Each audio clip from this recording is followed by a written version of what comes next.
আমরা এখানে দেখতে পাচ্ছি দুজন দাদা, একজন সেলিম মোল্লা আর একজন প্রশান্ত সাধুকা।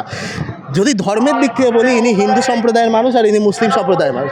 যেটা আমরা বারংবার দেখি যে বিজেপি মানেই মুসলিম বিরোধী বলে দাগিয়ে দেওয়া হয় তৃণমূলের পক্ষ থেকে বা অন্যান্য দলের পক্ষ থেকে। সেখানে দাঁড়িয়ে এই দুজন কিন্তু একসাথে রয়েছে এবং একই বিধানসভা থেকে এসছে। সেখানে দাঁড়িয়ে এনাদের কিন্তু কোনো অসুবিধা হচ্ছে না। আপনাদের কি কোনো সমস্যা আছে মুসলিমদের? না না, আমাদের কোনোদিন ছিল না, আজও নেই, ইন ফিউচারও থাকবে না। মানে তাহলে যে এই যে বলা হয় বারংবার যে বিজেপি মুসলিমদের, বিজেপি আসলে মুসলিমরা থাকতে পারবে না, এটা তো অ্যাকচুয়ালি প্রচার, এটা ওদের একটা প্রচার, ওদের যে প্রচারটা করতে হবে। কিন্তু বিজেপি এজেন্ডা এরকম কি আছে নাকি? কিছুই নেই এরকম। বিজেপি তো আমাদের অন্য স্টেটে তো আছে, তারা তো চালাচ্ছে। তাহলে সেখানে যদি অ্যাডমিন চলতে পারে, আমাদের ওয়েস্ট বেঙ্গলে কেন অ্যাডমিন চলবে না? মানে বিজেপি আসলে মুসলমানদের কোনো সমস্যা নেই, কোনো সমস্যা ছিল না, আজও নেই, থাকবে না। যা কিছু করছে এই সমস্ত এরাই রুলিং পার্টি, বর্তমানে যে টিএমসি সরকার, এই সমস্ত করছে। একটা চিত্র দেখতে পাচ্ছি এখানে, যে ব্যক্তিদের দেখতে পাচ্ছেন, যে কর্মী সমর্থকদের দেখতে পাচ্ছেন, তারা কিন্তু সকলেই মুসলিম সম্প্রদায়ের। যেটা বারংবার বলা হয় যে বিজেপিকে যে মুসলিম বিরোধী একটি দল তৃণমূল যেটা বলে থাকে, কিন্তু সেখানে দাঁড়িয়ে আমরা দেখতে পাচ্ছি এই সমস্ত দাদারা, তারা কিন্তু মুসলিম সম্প্রদায়ের হয়েও বিজেপিকে সমর্থন জানাচ্ছে। তাদের কাছ থেকে শুনবো কেন তারা বিজেপিকে সমর্থন করছেন সংখ্যালঘু মুসলিম হওয়ার পরেও। প্রথমে আপনাদের কোথা থেকে এসছেন আপনারা? আমরা হাড়োয়া বিধানসভা 121 নম্বর থেকে এসেছি। সর্বপ্রথমে এটা আমরা পশ্চিমবাংলা, এই পশ্চিমবাংলা আমরাকে বাংলাদেশ চাই না। বাংলাদেশে যে অত্যাচার, যে অবিচার হয়েছে, তার বিরুদ্ধে আমরা এই ব্রিগেডে এসেছি। পশ্চিমবাংলা এটাই বাংলা, আর বাংলাদেশ এটা আমরা পশ্চিমবাংলা করবো না বলে তার বিরুদ্ধে আমরা এই এসেছি। তৃণমূলকে উৎখাত করার জন্য এই পশ্চিমবাংলা থেকে আমাদের মুসলিম সমাজকে পুরো শেষ করে দেবে। এখনও কিছু মলসায় বিক্রি হয়েছে, তার জন্য আমরা লজ্জিত। আজকের আমরা মোদিজির হাত শক্ত করার জন্য সেই তৃণমূল ছেড়ে আমরা এই বিজেপির ব্রিগেড ময়দানে উৎসব সফল করার জন্য আমরা আগে বাড়িছি। আপনারা এই বিজেপিতে আগে তো মনে হয় তৃণমূল করতেন? আমরা 18 সাল থেকে বিজেপি করছি। এই যে বিজেপি করছেন, বারংবার আমরা শুনি যে বিজেপির বিরুদ্ধে একটা অভিযোগ আসে যে সংখ্যালঘু বিরোধী দল। সেক্ষেত্রে কি বলবো? ওটা আমাদের ভুল ভেঙে গেছে। ওনার মিথ্যেবাজি আর চলছে না, চলবে না। আমাদের সম্পূর্ণ ভুল ভেঙে গেছে। আপনারা হাড়োয়া বিধানসভা থেকে এসছেন। এই হাড়োয়া বিধানসভা আমরা যদি ধরি দেগঙ্গা, হাড়োয়া বা ওই যে ভাঙড়, এই সমস্ত বিধানসভায় তো আইএসএফ শক্তিশালী তৃণমূলের পর। আমাদের বিধানসভা নয়, ওটা হাড়োয়া বিধানসভার ওপাশে ভাঙড় বিধানসভা।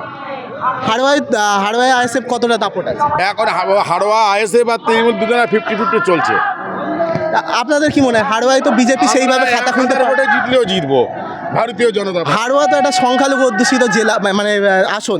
সেখানে কি করে বিজেপি? আমাদের সংখ্যালঘু ভোট ম্যাক্সিমামও বিজেপি পাবে। সব চুপচাপ রয়েছে।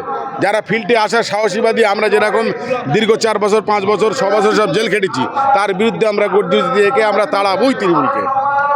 2026 আমাদের রক্ত ক্ষয় হবে, আমরা এরকম প্রতিজ্ঞাবদ্ধ হয়ে এসেছি। এখানে তৃণমূলের যে এত এই যে যুবশ্রী, যুবসাথী, কোনো যুবসাথী, কোনো ভূমিহীন, কোনো কিছু আর কাজ করবে না। সব নেবে আর ভোট দেবে, আর খাটবে না। সব থেকে বড় কথা হচ্ছে সবার কাছে হোয়াটসঅ্যাপ ফোন। সব বুদ্ধিমান ছেলে, বুদ্ধিমান মেয়ে। কেউ ভাতা বিশ্বাস করে না, বিশ্বাস করে কর্মে দরকার, কাজ দরকার। কাজ দাও, সবাই চাইবে। কাজ নেই, ভোট নেই। আমরা 2021-এ দেখেছিলাম বিজেপি মানে 77-এ আটকে গেছিলো। আর এবারে তৃণমূল কংগ্রেস তারা বলছে যে আমরা বিজেপিকে 30 থেকে 50-এর বেশি আসনে জিততে দেব না। কি বলবো? এটাও তো বলতেই হবে, ওদের না বললে পারবে কি? 2021 সালের ঘটনা তো ওরা ভালোভাবে জানে যে আমাদেরকে কিভাবে ওরা হারিয়েছিল। আমাদেরকে ওরা কাউন্টিংয়ে, যে আমি ছিলাম কাউন্টিংয়ে, নিজে সেলফ ছিলাম, আমি ছিলাম, তো আমি জানি কীভাবে কী হচ্ছিল ওখানে। সব কিছু মানে ওদের সব কিছুই ছাড়াই চলছে। আমাদের যারা অ্যাডমিন যারা চালাচ্ছে, ওরাই সব কিছু করছে। মানে কোনো রকম আমাদের স্টোপ দিচ্ছে না। পিন ফুটিয়ে দিচ্ছে ভেতরে। আমি জেনেছিলাম পিন ফুটিয়ে দিচ্ছে, বাইরে বেরিয়ে যেতে বলছে। আমার 21 রাউন্ড ছিল, আমাকেও বার করে দিচ্ছে। তখন 14 রাউন্ড চলছে, সবাইকে বার করে দিল। এটা কি 21-এর কথা বলছে না উপনির্বাচন? আপনাদের তো উপনির্বাচন 21 সালের ঘটনা বলছি আমি। উপনির্বাচন কি হয়েছিল? উপনির্বাচনও হয়েছিল, কিন্তু উপনির্বাচন সেইভাবে তো অ্যাকচুয়ালি কী হয়, মানে শাসন রুলিং পার্টির তো একটা প্রভাব থাকে, সেক্ষেত্রে ওরা বেশি করতে পারেনি। এটা হচ্ছে মূল ফ্যাক্ট। এবার হাড়োয়ায় কি হবে? এবার হাড়োয়ায় আমরা ফাইট দিচ্ছি। তা আপনার একটা কথা বলুন, হাড়োয়া আমরা জানি মুসলিম অধ্যুষিত একটি অঞ্চল বা কেন্দ্র। সেখানে দাঁড়িয়ে বিজেপি কীভাবে জিতবে মনে করছে? বিজেপি কীভাবে জিতবে, তার আদর্শ নীতি ঠিক রেখেছে আজও পর্যন্ত।